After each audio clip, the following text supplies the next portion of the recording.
కూడి చేరవచ్చినటువంటి మీకందరికీ ప్రభు నామములో మీ అందరికీ వందనాలండి. ఓకే, దేవుని సందేశాన్ని మనం ఆలోచించుదాం. ఈ యొక్క దినాన మనకు ఏర్పాటు చేయబడినటువంటి అంశము సహోదరులు మనకు మొదలుగా తెలియజేశారు, ఆత్మీయ ఎదుగుదల. కాబట్టి ఈ యొక్క సమయంలో కూడా రెండో సెక్షన్ లో కూడా అదే సంగతిని మనం ఆలోచన చేస్తాం, ఆత్మీయ ఎదుగుదల. ఈ యొక్క ఆత్మీయ ఎదుగుదల గురించి సహోదరులు మనకు ముందుగానే అనేక సంగతులు తెలియజేసినప్పటికీ మరలా మనము ఆలోచన చేద్దాం.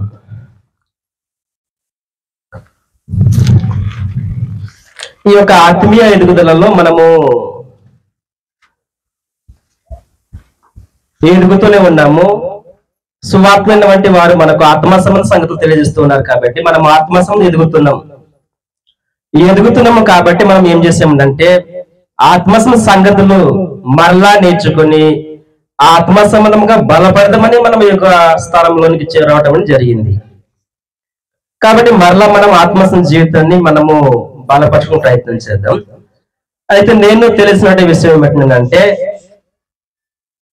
ఆత్మసంబంధ ఎదుగుదలలో, ఈ యొక్క ఆత్మసంబంధ ఎదుగుదలలో ఆత్మ సంబంధంగా ఎదుగుచుండగా మనకేమైనా ఆటంకం ఉంటుందా అనే సంగతిని తెలియదు అనుకుంటున్నాను. ఆత్మ సంబంధ ఎదుగుదలలో మనము ఆత్మ సంబంధంగా ఎదుగుచుండగా మనకేమైనా ఆటంకం ఉంటుందా? ఈ యొక్క ఆత్మ సంబంధ జీవితంలో మనకేమైనా అడ్డుపడతాయా? ఈ యొక్క ఆత్మ సంబంధం జీవితంలో మనం ఎదుగుచూ ఉండగా ఏమైనా ఆటంకం లేదా మనకు ఏమైనా అడ్డుగా వస్తాయా అనే విషయాన్ని ఆలోచించేద్దాం. ఏమైనా అడ్డుగా వస్తాయనండి? మన యొక్క ఆత్మ సంబంధ జీవితంలో అనేకమైన ఆటంకాలు ఎదురవుతాయి. ఏవేవి ఆటంకం ఎదురు వస్తాయి మనము ఒకటి తర్వాత ఒకటి మనం చూసుకుంటూ ముందుకు సాగుతాం. ఒకసారి మనం వచనం చదువుదాం. ముందుగా అపోస్తలుడైన పౌలు గలతీయులకు రాసినటువంటి పత్రికలో ఇలాగ తెలియజేస్తూ ఉంటాడు. గలతీ పత్రిక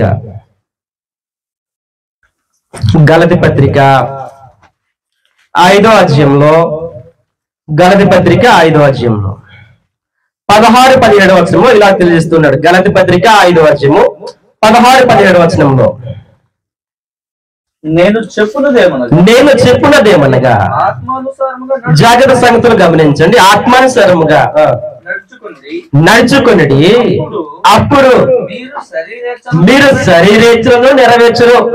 చదువు మీకు కింద వచ్చిన కూడా శరీరము ఆత్మకును, ఈ పాయింట్ జాగ్రత్త గమనించండి. శరీరము ఆత్మకును, ఆత్మ శరీరమునకును విరోధముగా అపేక్షించును. ఇవి ఒకదానికొకటి వ్యతిరేకంగా ఉన్నవి గనుక మీరు ఏమి నిశ్చయింతురో వాటిని చేయకుందరో అనే విషయం తెలియజేశాడు. ఆత్మ సంబంధముగా ఆత్మానుసారముగా నడుచుకుంటుంటే నీ ఒకటి విరోధముగా ఆటంకంగా ఏర్పడుతుంది. అది ఏంటంటే నీ శరీరం ఆత్మ సంబంధంగా నువ్వు ఎదుగుతుండగా నీ భౌతిక సంబంధం నీ శరీరం నేను ఏం చేస్తుందంటే ఆటంకపరుస్తుంది, నిన్ను విరోధముగా అది అపేక్షిస్తుంది.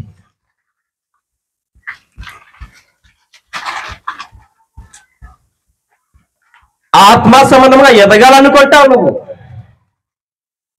ఆత్మ సంబంధముగా ఎదగనివ్వకుండా చేసేది నీ దేహం.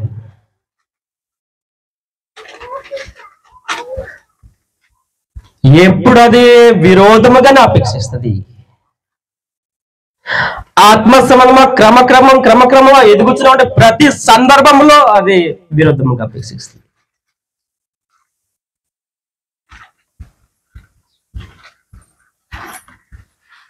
విరోధముగా అపేక్షిస్తుంటే నీ దేహాన్ని లేదా నీ శరీరాన్ని ఆటంకంగా నువ్వు తొలగించుకోవాలంటే ఏం చేయాలంటే మరలా పైన వచ్చించవద్దు. ఒకసారి 16వ వచనం నుంచి చెప్పాడనంటే జాగ్రత్త గమనించండి. నేను చెప్పున్నదేమనగా ఆత్మానుసారంగా నడుచుకున్నాడే. అప్పుడు మీరు శరీరేచ్ఛలను నెరవేర్చరు అన్నాడు అనమాట. కాబట్టి నువ్వు ఎప్పుడైతే ఆత్మానుసారంగా నువ్వు నడుచుకుంటూ ఉన్నావో, నువ్వు ఆత్మానుసారంగా నడుచుకుంటూ ఉంటే నీ దేహముతో క్రియలు జరిగించావు,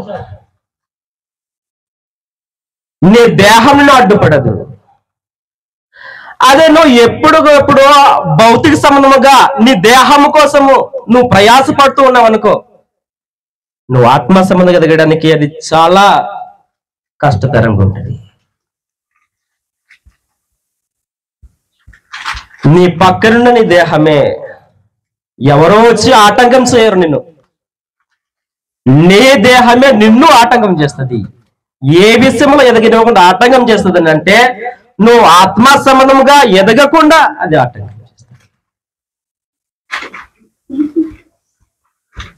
అందువల్ల మన దేహాన్ని మనం ఏం చేసుకోవాల్సిన అవసరం ఉంటుంది అంటే మరొకటి చూద్దాం.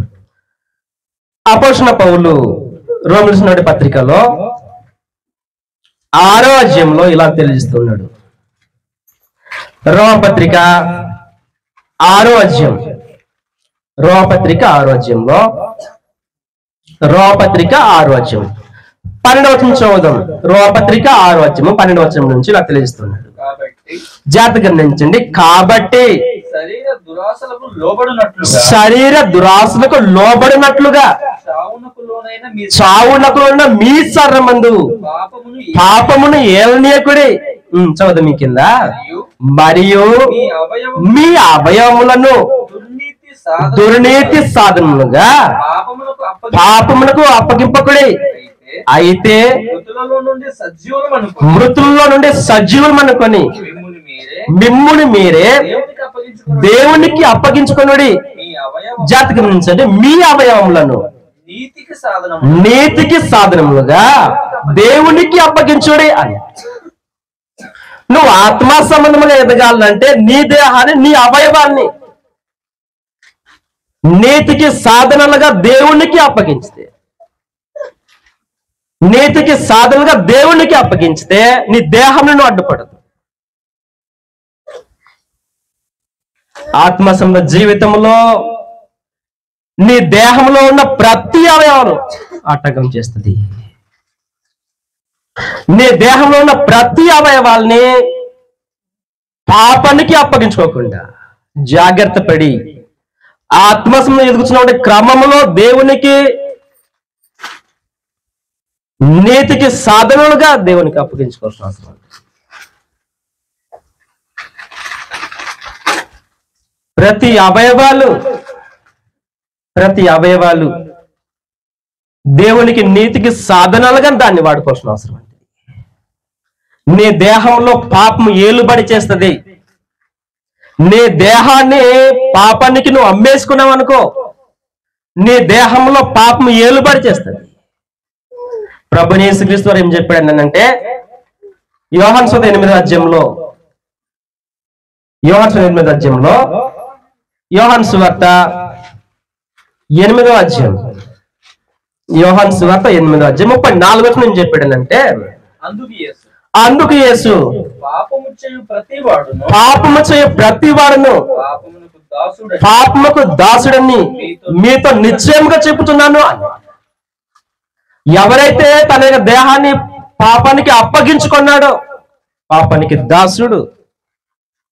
పాపానికి దాసుడు అవుతే నువ్వు దేవునికి నీ దేహాన్ని అప్పగించుకోలేవు, నీతికి సాధనలుగా దేవునికి అప్పగించుకోలేవు. పాపం నీ దేహంలో ఏలుబడి చేస్తుంటే నువ్వు ఆత్మస్న జీవితంలో చాలా కష్టం.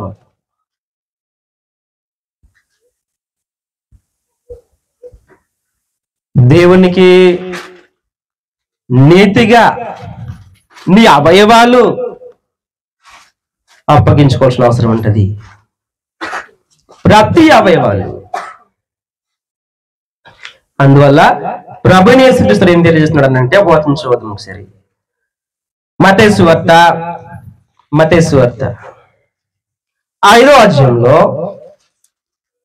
మత్తయి సువార్త 5వ అధ్యాయం 29-30 వచనంలో తెలియజేస్తున్నాడు.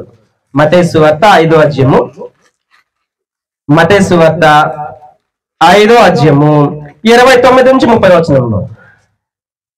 నీ కుడి కన్ను నిన్ను అభ్యంతర జాగ్రత్త గమనించండి. నీ కుడి కన్నుని అభ్యంతరపరిచిన ఎడల దాన్ని పెరికి నీ ఎదుట నుండి పారవేయము. నీ దేహమంతయు నరకములో పడవేయబడకుండా నీ అవయవంలో ఒకటి నశించుట నీకు ప్రయోజనకరం కదా అని.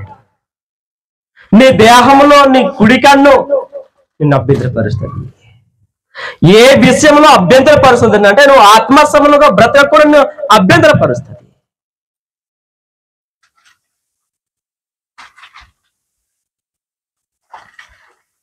నీ కుడి కన్నుని అభ్యంతరపరుస్తుంది. చూసే చూపు జాగ్రత్తగా చూడవలసిన అవసరం ఉంటది. నువ్వు ఆత్మసంలో ఎదుగుచున్నావా? నీ చూపు, నీ కన్నును జాగ్రత్తగా చూడవలసిన అవసరం ఉంటది. ఇందులోనే పైన నేను చెప్పాడు అంటే చూడండి ఒకసారి 27 నుంచి చదువుదాం ఒకసారి. 27:2 వచనంలో 5వ అధ్యాయంలోనే, మత్తయి సువార్త 27:2 వచనంలో,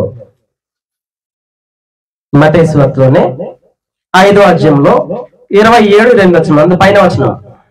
వ్యభిచారము చేయవద్దని చెప్పబడిన మాట మీరు విన్నారు కదా. జాగ్రత్తగా గమనించండి. నేను మీతో చెప్పున్నదేమనగా ఒక స్త్రీని మోహం చూపుతో చూచి ప్రతివాడు అప్పుడే తన హృదయమందు ఆమెతో వ్యభిచారము చేసిన వాడగును అని. నీ కన్ను, నీవు చూసే చూపు ఒక స్త్రీని ఎలా చూస్తున్నావు? నువ్వు చూసే కన్నును బట్టి నువ్వు ఏం చేస్తున్నావు అంటే వ్యభిచారం చేస్తున్నావు. నీ చూసే చూపును బట్టి నీ కన్నుని ఏం చేస్తుంది అంటే ఆత్మసంలో బ్రతికే నిన్ను అణగద్రొక్కుతుంది. ఆత్మసములుగా ఎదగకుండా నిన్ను ఆపేస్తుంది. అందువల్ల ప్రసంగిన సులభం గారు ఏం తెలియజేస్తుంటాడనంటే కన్నును ఎలా చూడాలో తెలియజేస్తుంటాడు. చదువుదాం ఒకసారి మనము సామెతల గ్రంథంలో, సామెతల గ్రంథం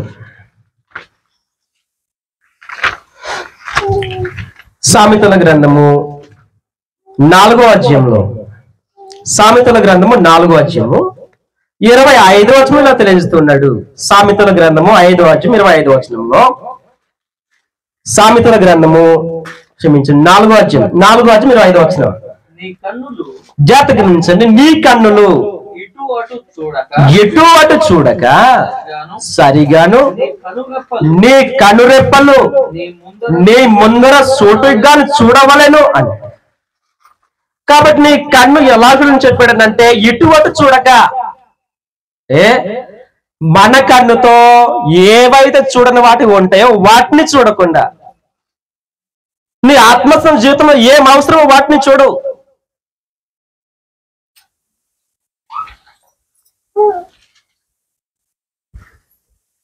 ఒకటే 2 కన్నులు మనకు ఉన్నాయి. ఈ 2 కన్నులతో మంచి వాటిని చూస్తూ ఉంటాం, చెడు వాటిని చూస్తూ ఉంటాం.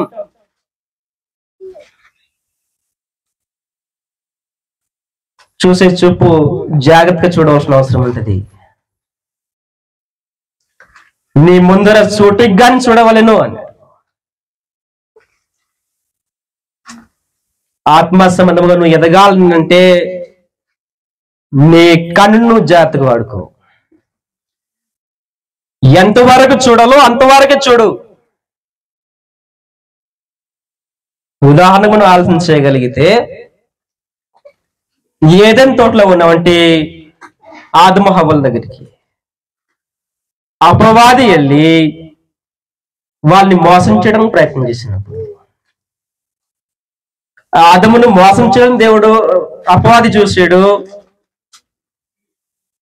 ఆదము అపరాధములో పడలేదు. దాని తర్వాత హవ్వను ట్రై చేసాడు. హవ్వను ట్రై చేసిన తర్వాత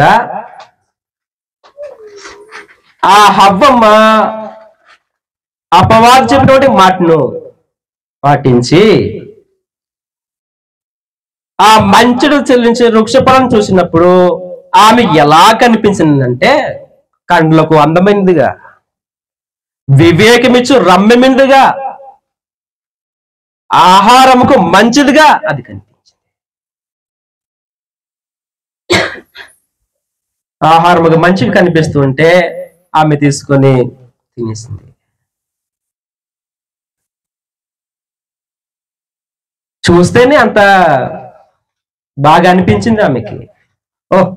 ఆహారానికి ఇది మంచిగా కనిపిస్తుంది కదా, తినేస్తే పోలా అనుకొని తినేసింది. దేన్ని చూస్తున్నావో జాగ్రత్తగా చూడవలసిన అవసరం ఉంటుంది. లోకంలో అనేకమైన వాటి కనిపిస్తుంది. ఈ ప్రపంచం మొత్తం మీ కళ్ళతో చూడవచ్చు. చూస్తున్న ప్రతి దాన్ని నీ ఆత్మ సంబంధంగా ఆటంకం చేస్తుందా, అదే ఆత్మ సంబంధం నువ్వు మేలు చేస్తుందా చూడవలసిన అవసరం. ఏవైతే నీకు మేలుకరంగా ఉంటాయో వాటిని చూడు. అందువల్ల ఒక వ్యక్తి గ్రంథంలో ఏమని తెలియజేస్తున్నాడు అంటే, ఒకసారి యోబు గ్రంథం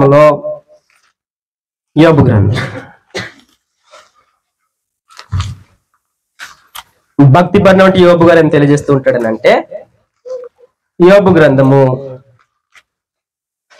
యోబు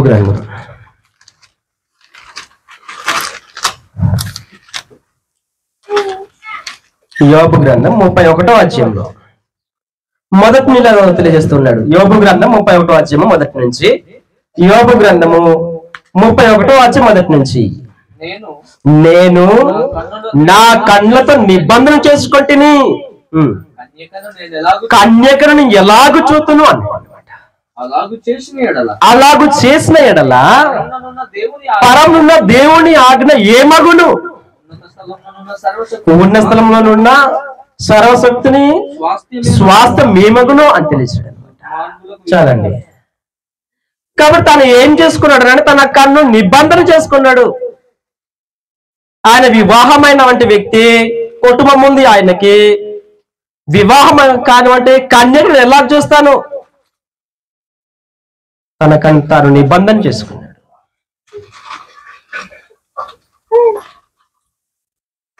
ఎవరైనా తన దృష్టికి అనిపిస్తే తనకన్నా చిన్నవారైతే చెల్లిగా, అదే తనకన్నా పెద్దవారైతే అమ్మగా అక్కగా వాళ్ళని చూస్తాడు. వేరే విధానములో ఆయన చూడు, నిబంధన చేసుకోడు తన కన్నుతో.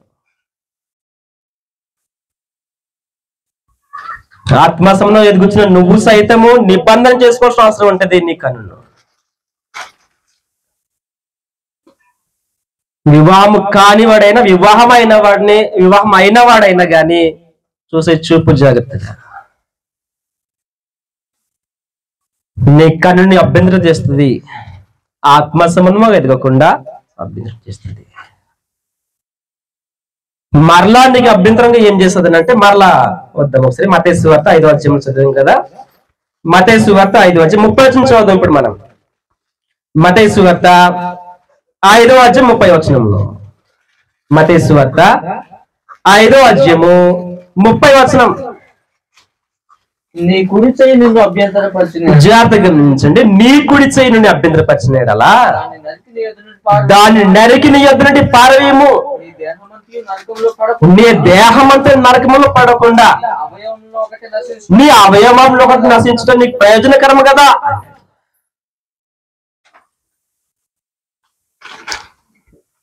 కన్ను గురించి ఆలోచన చేసాము. ఇప్పుడు ఏం చేస్తున్నాడు అంటే, నీ చెయ్యి నిన్ను అభ్యంతరపరుస్తుందా? ఆత్మసంబంధం జీవితం నుండి అభ్యంతరపరుస్తుందా? నీ చెయ్యి నుండి అభ్యంతరపరుస్తుంది. ఆత్మ సంబంధముగా నువ్వు బ్రతుకుచుంటే నేను అభ్యంతరపరుస్తుంది. నిన్ను అభ్యంతరపరిస్తే దానిని నరికి నీ యొద్ద నుండి పారేయాలి. నేను అభ్యంతరపరుస్తుంటే దాంట్లో అతుపులో ఉంచుకో అన్నాడు.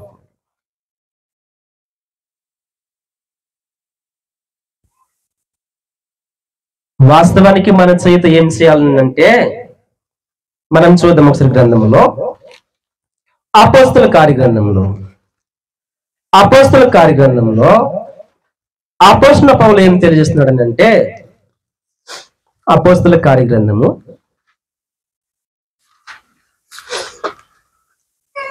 20 అధ్యాయంలో అపోస్తల కార్యగ్రంథము 20 అధ్యాయంలో అపోస్తల పౌలు తెలిసి ఏం చెప్పాడనంటే అపోస్తల కార్యగ్రంథం 20 అధ్యాయము 33-34 వచనంలో తెలియజేస్తున్నాడు. అపోస్తల కార్యగ్రంథము 20 అధ్యాయము 33-34 వచనంలో రాయబడింది. చదువుదాం ఒకసారి. జాగ్రత్త గమనించండి. ఎవని వెండినైనను బంగారమునైనను వస్త్రమునైనను నేను ఆశింపలేదు. చదువుతాం. జాగ్రత్త గమనించండి. నా అవసరంలో నిమిత్తమును నాతో ఉన్న వారి నిమిత్తమును ఈ నా చేతులు కష్టపడినవని మీకే తెలియను. చెయ్యి దేనికోసం అపోస్తలుల పౌలు ఉపయోగిస్తున్నాడు అంటే తన పని కోసం, తనతో ఉన్నవారి కోసము తన చేతులు కష్టపడ్డాయి. ఎవరిని కూడా నేను ఆశింపలేదు, ఆస్తిని కానీ ఏదైనా కానీ ఆశించి తీసుకోలేదు. నా చేతులు కష్టపడ్డాయి. ఇదిగో నా కోసము, నాతో పాటు ఉన్నవారి కోసం కష్టపడ్డాయి. ఇంకా మన చేతితో ఏం చేయాలంటే ఎఫెసు పత్రిక 4వ అధ్యాయంలో ఇలా తెలియజేస్తున్నాడు అపోస్తలుల పౌలు గారే. ఎఫెసు పత్రిక 4వ అధ్యాయం, ఎఫెసు పత్రిక 4వ అధ్యాయంలో, ఎఫెసు పత్రిక 4వ అధ్యాయం, ఎఫెసు పత్రిక 4వ అధ్యాయం 27-28 వచనంలో రాయబడి ఉంది. ఎఫెసు పత్రిక 4వ అధ్యాయము 27-28 కలిసి చదువుదాం ఒకసారి. జాగ్రత్త గమనించండి. అపవాదికి చోటియకుడి, దొంగిలు వాడు ఇక మీదట దొంగిలక అక్కరగలవానికి పంచిపెట్టుటకు వీలు కలుగు నిమిత్తము తన చేతులతో ఏ పని చేయాలన్నమాట మంచి పని చేయొచ్చు కష్టపడవలను. మంచి పని చేస్తూ ఉంటే, కష్టపడుతుంటే నీ చెయ్యి ఆత్మసం నిన్ను ఆటంకపరచదు. అదే నీ చెయ్యి దొంగతనం చేస్తుంటే,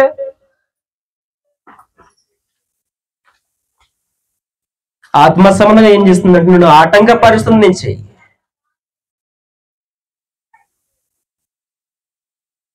దొంగతనం చేస్తుంటే మానేసి అక్కరగల వానికి పంచిపెట్టుకు నీ చేతులతో కష్టపడు. ఎప్పుడైతే నువ్వు నీ చేతితో మంచి పని చేసేటప్పుడు సహాయం చేస్తున్నావో నువ్వు ఆత్మ సంబంధం ఎదుగుతుంటావు.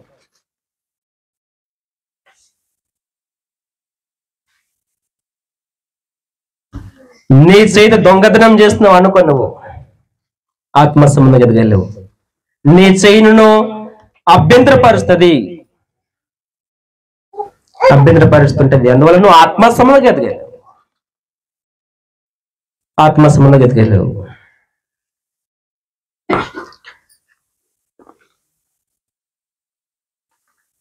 ఆత్మ సంబంధంగా ఎదగడానికి మనకున్నటువంటి ప్రతి అవయవాలని ఏం చేసుకోవాలంటే మనం చదివిన ప్రకారంగా దేవునికి అప్పగించుకోవాలి. నీతికి సాధనలుగా నీ అవయవాన్ని దేవునికి అప్పగించుకోవాలి. ఆత్మ సంబంధం ఎదుగుతావు.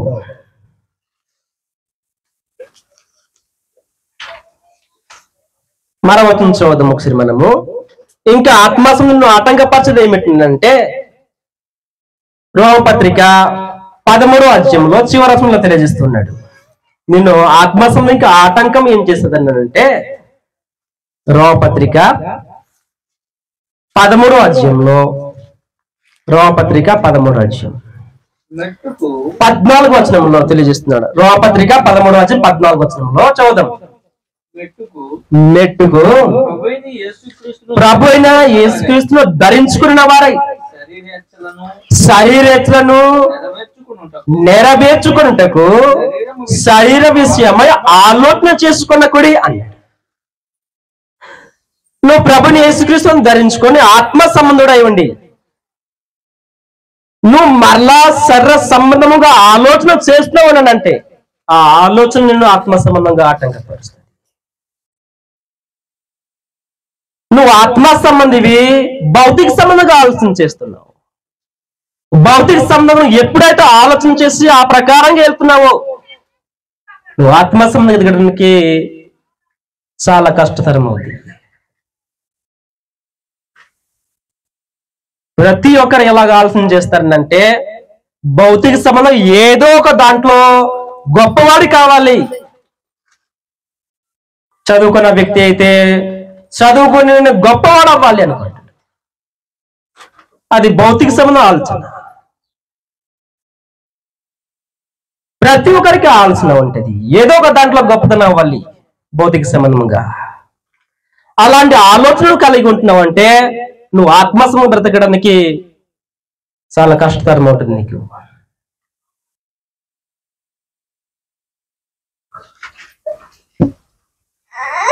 లోకం యొక్క ఆలోచన నీకు ఉండకూడదు.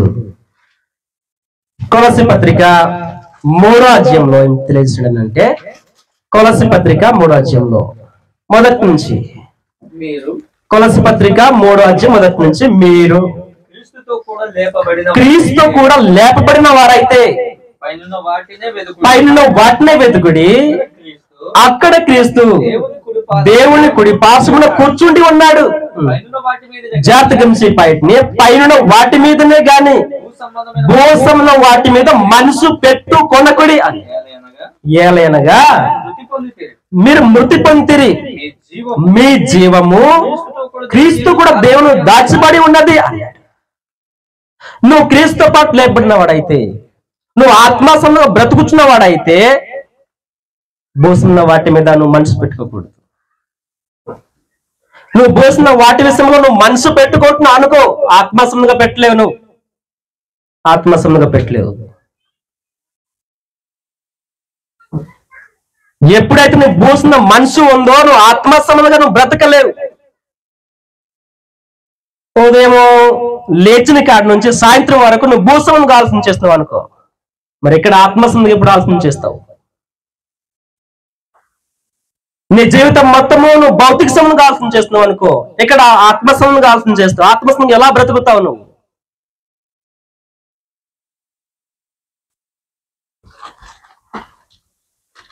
ఆత్మ సంబంధులకి, ఆత్మ సంబంధంగా ఎదిగే మనుషులకి భూ సంబంధమైన మనసు ఉండకూడదు. భూసిన మనసు ఉంటది ప్రతి ఒక్కరికి. అవి ఎంతవరకు ఉండాలో అంతవరకు దాన్ని ఉండవలసిన అవసరం ఉంటది. శ్రేష్టమైన సంగతి ఆత్మ సంబంధ సంగతి. ఆత్మ సంబంధంగా నువ్వు ప్రతిరోజు ప్రతి క్షణం ఆలోచన చేయవలసిన అవసరం ఉంటది.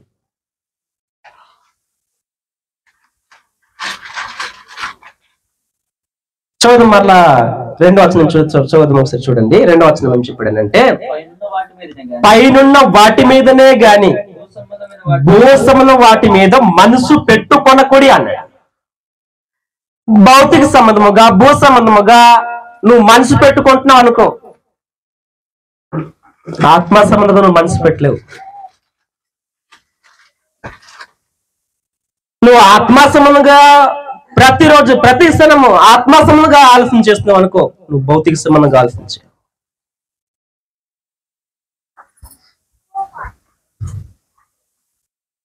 నీకు రెండు కావాలంటే ఏవి దక్కవు. ఇప్పుడు భౌతిక సంబంధముగా ఆత్మ సంబంధం కావాలంటే దొరకవు. ప్రభుని యేసుక్రీస్తు చెప్పినట్టుగా దేవునికి సిరికిని దాసులుగా ఉండనేరారు.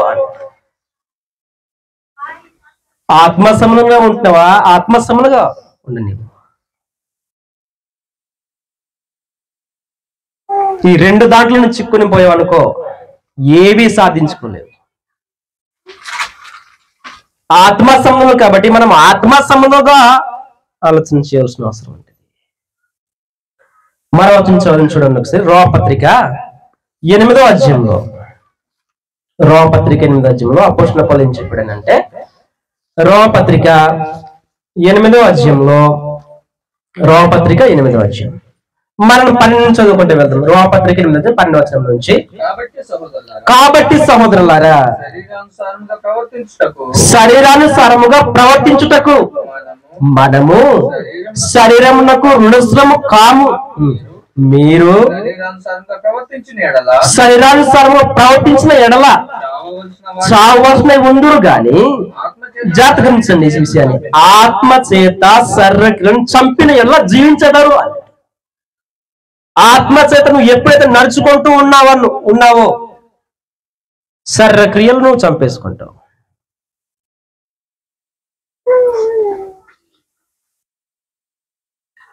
ఆత్మానుసారంగా నడుచుకోవాలి. ఆత్మానుసారంగా నడుచుకోవాలి. నువ్వు ఆత్మానుసారంగా ప్రతిరోజు ప్రతిదినం నడుచుకుంటూ ఉంటే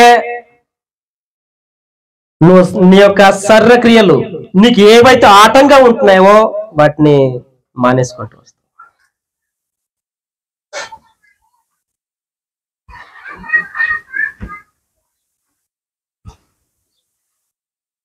ఆత్మానుసారంగా నడుచుకోవాలి.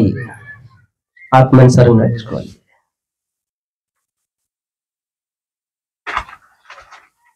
మరలా ఒకసారి గలతీ పత్రికలో వద్దాం చూడండి. ఒకసారి గలతీ పత్రిక మేము చదివాం కదా 5వ అధ్యాయంలో. గలతీ పత్రిక 5వ అధ్యాయము 17వ వచనం మరలా చదువుదాం చూడండి ఒకసారి. గలతీ పత్రిక 5వ అధ్యాయం 17వ వచనంలో, శరీరము ఆత్మకును ఆత్మ శరీరమునకును విరోధముగా అపేక్షించును, ఇవి ఒకదానికొకటి వ్యతిరేకంగా ఉన్నవి గనుక, ఈ పాయింట్ గమనించండి, గనుక మీరు ఏమి నిశ్చయింతురో వాటిని చెయ్యకుందరు అన్నాడు. నువ్వు ఆత్మసమంగా నడుచుకుందాం అనుకుంటున్నావు కానీ నువ్వు సర్వప్రగా నడుచుకుంటుంటే చేయలేవు. నువ్వు ఆత్మానుసారం నడుచుకోలేవు. నువ్వు ఆత్మానుసారం నడుచుకున్నావు మనసు ఉంటది. నువ్వు రోజు భౌతిక సంబంధం నడుచుకుంటావు అనుకో, ఆత్మ సంబంధం నడుచుకోలేవు. నిన్ను ఆటంకపరుస్తుంటది అవి. ఆ ఆటంకంగా ఉన్న వాటిని కట్ చేసుకుంటూ రావాల్సిన అవసరం ఉంటుంది. ఇంకా మళ్ళీ నేను ఆటంకం ఏం చేస్తుందని అంటే చదువుతాం ఒకసారి చూడండి. ఎఫెసు పత్రిక 4వ అధ్యాయం, ఎఫెసు పత్రిక 4వ అధ్యాయము 20వ వచనం నుంచి ఇలా తెలియజేసుకుంటూ వస్తున్నాడు. మనము 22వ వచనంలో ఆ పాయింట్ వచ్చి చదువుదాం ఒకసారి. మనము అయితే మీరు డైరెక్ట్ చదివేద్దాం 22వ వచనాన్ని. ఎఫెసు పత్రిక 4వ అధ్యాయం 22 నుంచి 24వ వచనం దాకా. కావున మునుపటి ప్రవర్తన విషయంలోనైతే మోసకరమైన దురాశల చెడిపోవు, మీ ప్రాచీన స్వభావం వదులుకొని అని. కాబట్టి ఇంకా నేను ఆటంకం చేసేది ఏమిటంటే నీ ప్రాచీన స్వభావం. నీ ప్రాచీన స్వభావం అనగా నీ గత జీవితం. క్రీస్తును వచ్చిన తర్వాత నీ గత జీవితం విడవలేకపోతున్నావు అనుకో, నేను ఆత్మ సంబంధంగా ఎదగడానికి నేను ఆటంకం చేస్తుంది. నువ్వు క్రీస్తులోనికి ఎదగాలనంటే, ఆత్మాసం ఎదగాలనంటే ప్రాచీన స్వభావం వదులుకోవాలి. నీ గత పాప జీవితాన్ని వదులుకోవాల్సిన అవసరం ఉంటుంది. దాన్ని వదులుకుంటే నువ్వు ఆత్మసంబంధంగా ఎదుగుతావు. ఆ పాత జీవితంలో అదే వెంటాడుతున్నావు అనుకో, నిన్ను ఇబ్బంది పెడుతుంది. చదువు కింద చూడండి ఒకసారి. మరలా 22 నుంచి చదువుకుంటే వెళ్దాం ఒకసారి. 22వ వచనం నుంచి, కావున మునుపటి ప్రవర్తన విషయంలో అయితే మోసకరమైన దురాశ వలన చెడిపో మీ ప్రాచీన స్వభావం వదులుకొని మీ చిత్తవృత్తి అంతా నూతన పరచబడిన వారై నీతియు యథార్థమైన భక్తి గలవారై దేవుని పోలికగా సృష్టింపబడిన నవీన స్వభావం ధరించుకోవాలని అన్నాడు. కాబట్టి నువ్వు ఎప్పటికైతే నవీన స్వభావం ధరించుకోలేకపోతున్నావు, నీ పాత జీవనం నువ్వు విడిచిపెట్టలేకపోతున్నావు, కాబట్టి నేను నవీన స్వభావం ధరించుకోలేకపోతున్నావు. ఆత్మసముగా ఎదగలేవు నువ్వు. ఆ ప్రాచీన స్వభావాన్ని ఎప్పుడైతే పూర్తిగా వదిలేసుకున్నావో, నీతియు యథార్థము భక్తి కలిగి బ్రతకడానికి అవకాశం ఉంటది.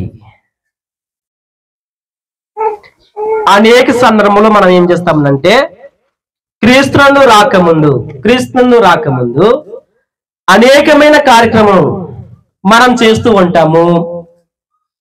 ఆ కార్యక్రమాన్ని క్రీస్తు వచ్చిన తర్వాత కూడా మనం ఏం చేస్తూ ఉంటాం, మరలా ఆ పనిని చేస్తూ ఉంటాం. ఒకటి అనుకుందాము, ఇతరులతో జోక్షులుగా ఉండే వ్యక్తి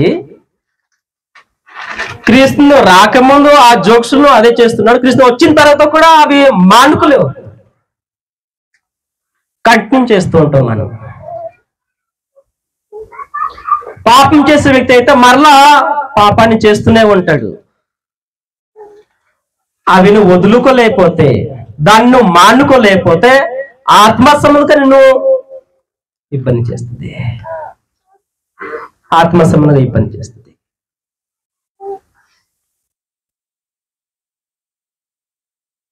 ఇంకా 2 సంగతులు ఉన్నాయి, మనం దాన్ని చూసి ముగించేద్దాము. ఇంకా నేను ఆటంకపరిచేది ఏమిటంటే యోహాను సువార్త, లూకా సువార్త నిన్ను ఇంకా ఆటంకం ఏం చేస్తుందని అంటే లూకా సువార్త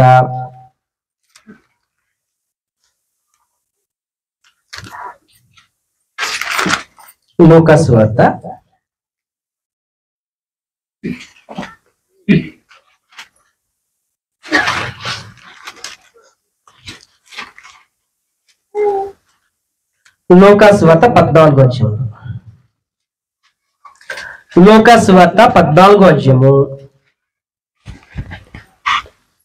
33వ వచనంలో తెలియజేస్తున్నాడు. లూకా సువార్త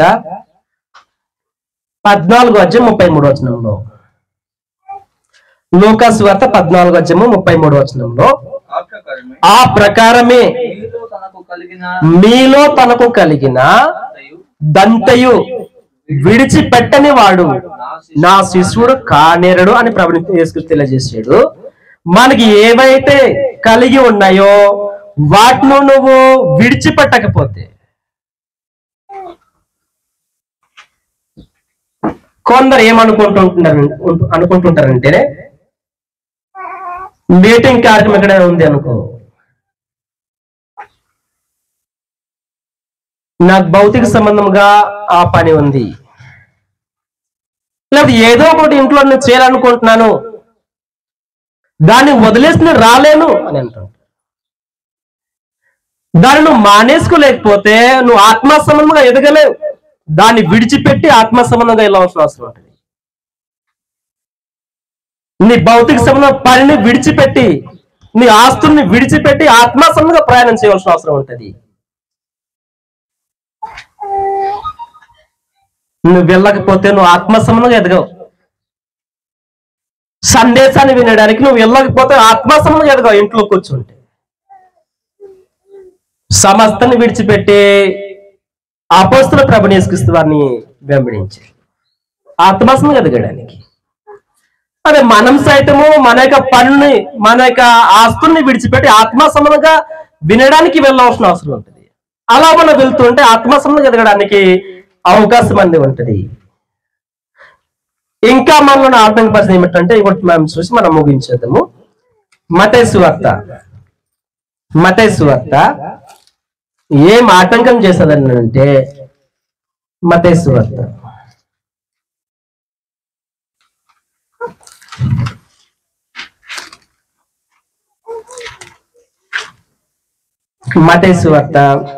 10వ అధ్యాయంలో,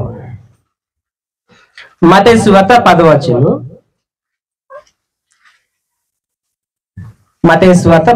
డైరెక్ట్ గా వచనం చదివేద్దాం ఒకసారి. మత్తయి సువార్త 10వ అధ్యాయము 34 నుంచి ఆ విషయం ఉంటుంది. అయితే మనము డైరెక్ట్ చదివేద్దాము. 37వ వచనం, మత్తయి సువార్త 10వ అధ్యాయం 37, 38 వచనంలో రాయబడి ఉంది. ఏం మనకు మన ఆటంకం చేస్తుందని అంటే చూద్దాం మనం ఒకసారి. మత్తయి సువార్త 10వ అధ్యాయము, 37వ వచనం, మత్తయి సువార్త 10:37వ వచనంలో, తండ్రినైనను తల్లినైనను నాకంటే ఎక్కువ ప్రేమించువాడు నాకు పాత్రుడు కాడు, కుమారునైనను కుమార్తెనైనను నాకంటే ఎక్కువగా ప్రేమించువాడు నాకు పాత్రుడు కాడు అని. తన కుటుంబాన్ని ఎక్కువగా ప్రేమిస్తూ ఉంటే ఆ వ్యక్తి ఆత్మసంబంధం ఎదగదు.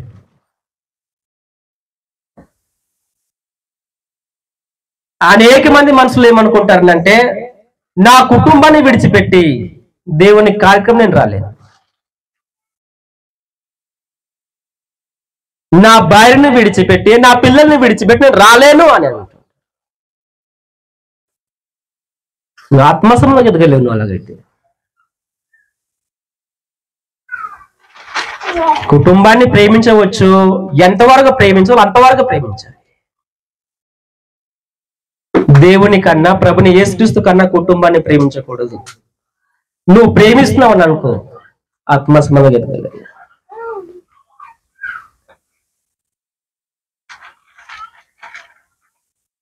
కుటుంబంలో భార్య అడ్డు వస్తుంది, కుటుంబంలో కుమారులు కుమార్తెలు అందరూ అడ్డు వస్తారు. ఆత్మసంబంధ బ్రతుకులో విడిచిపెట్టే వెళ్ళవలసిన అవసరం ఉంటుంది. నువ్వు ఆత్మసంబంధం ఎదగాలంటే విడిచిపెట్టి దేవుని సందేశాన్ని వినడానికి ప్రయాసపడవలసిన అవసరం ఉంటుంది.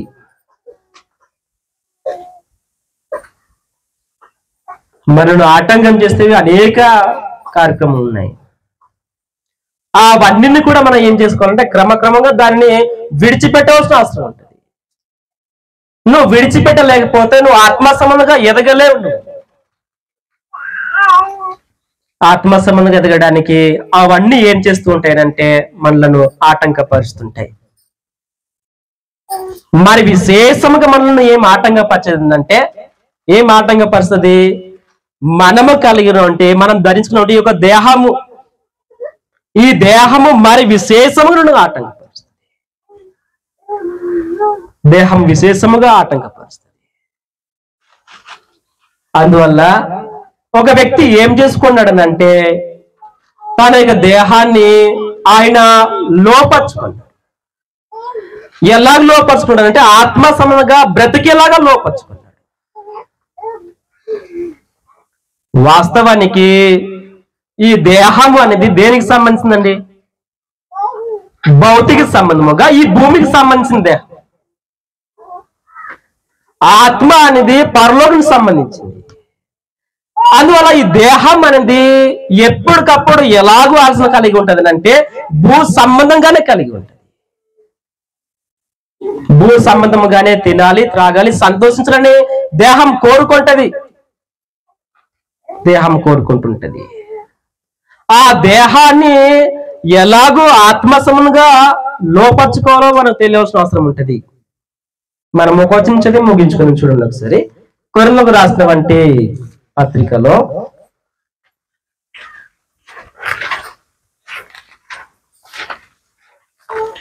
కొరింథీయులకు రాసినటువంటి పత్రిక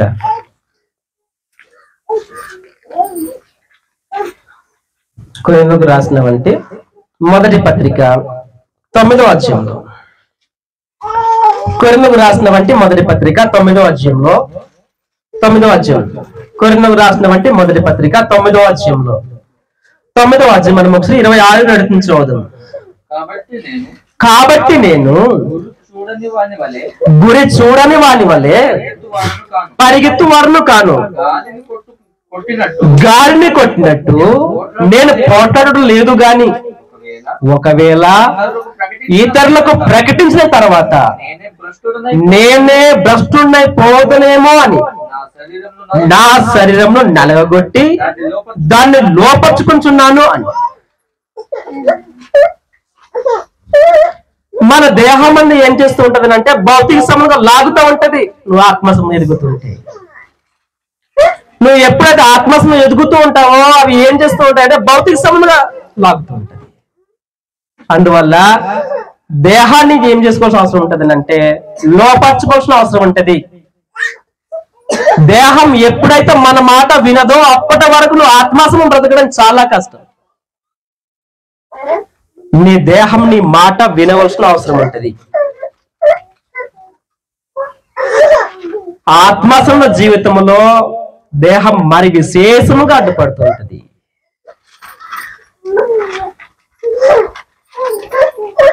విశేషముగా అడ్డుపడుతున్న నీ దేహాన్ని నువ్వు లోపరుచుకుంటే నువ్వు ఆత్మస్న జీవితంలో ఎదగడానికి చాలా సులువు అవుతుంది.